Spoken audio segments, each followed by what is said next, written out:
This is about a 12-story building that's being built where a lot of people don't want it. It happened 2 weeks ago.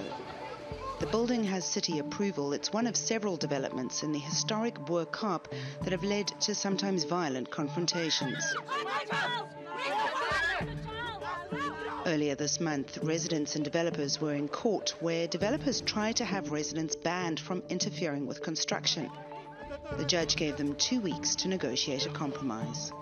The judge ruled that the construction can continue, but the cranes that caused the chaos will not be allowed back into the Bo-Kaap until then. Cranes will not move. What we need to tell developers, that in future they need to consult with communities. They need to find the feeling of the communities. Don't come in other people's homes and think that you can just put the for sale board at their door and they mustn't react to it. New developments can go ahead because the Bo-Kaap doesn't have heritage status. Just last week, after years of delays, the city's new mayor finally agreed to consider proposals that would protect some of the historic sites in this 300-year-old Muslim community. That includes the cemetery that dates back to 1807 and South Africa's oldest mosque.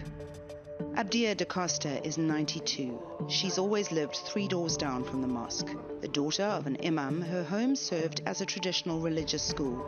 The fast pace of development has raised property prices, and many in her street have moved out and sold to the highest bidder.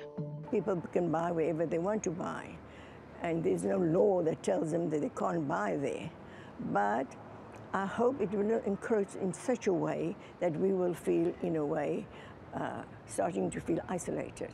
I am glad I've got strong neighbors and who feel the same way that I do. Most nights she sits in silent protest with those neighbors as the tourists stroll by. The proposal to give proper heritage status to parts of the Bo-Kaap could take another 2 years to finalize. While it's being finalized, development can continue. We are not rich people, and I think that is the fight. It's between the rich and the poor. That we cannot afford the rates that they want us to pay now in a place that we were born. Abdia da Costa hopes to spend her final days in the home where she was born.